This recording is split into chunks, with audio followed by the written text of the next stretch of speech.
My grandfather had survived the Titanic. He told me the truth before he died, and now I wish he hadn't. Growing up, I was always proud that my great-grandfather had survived the Titanic. The story was simple. He was 12 years old, boarded with his family, got on a lifeboat, and lived. But he never talked about it. Not to my dad.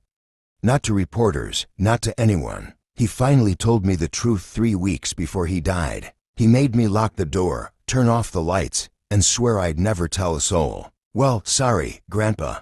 I've kept it long enough. And after what I've started seeing in my dreams, I don't care anymore. He said the first few days on the Titanic were fine. Cold, but fine. The food was good. People were laughing. He was just a 12-year-old boy in awe of the biggest ship in the world. Then came the fourth night. He remembered standing on the deck with his parents, looking up at the sky. The moon was huge, too huge. Everyone else was pointing at it, laughing, saying it was just perspective. But then it started to turn red. Not just reddish, blood red.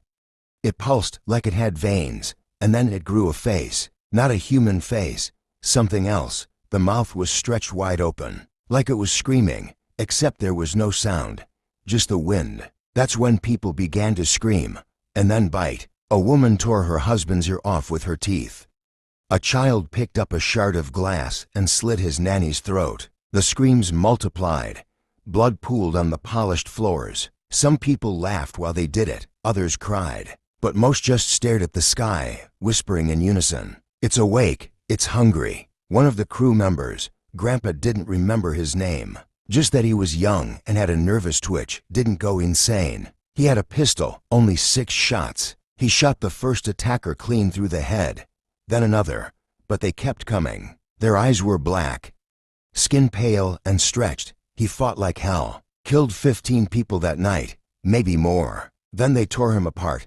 Grandpa said they didn't eat him right away. They dragged him down into the cargo hold, like they were offering him to something. In the chaos, a few of the remaining sane crew scrambled to get the lifeboats down. One man shouted for Grandpa to run. He grabbed a coat that wasn't his and jumped. He made it, barely. Only a handful of sane people made it onto that boat. 2 women, an old cook, a teenage boy missing 3 fingers. The man who helped him in was bleeding from his throat, holding his neck shut with a rag. They didn't steer for open water. They steered toward an iceberg. Grandpa asked why, and the cook replied, "We crash hard.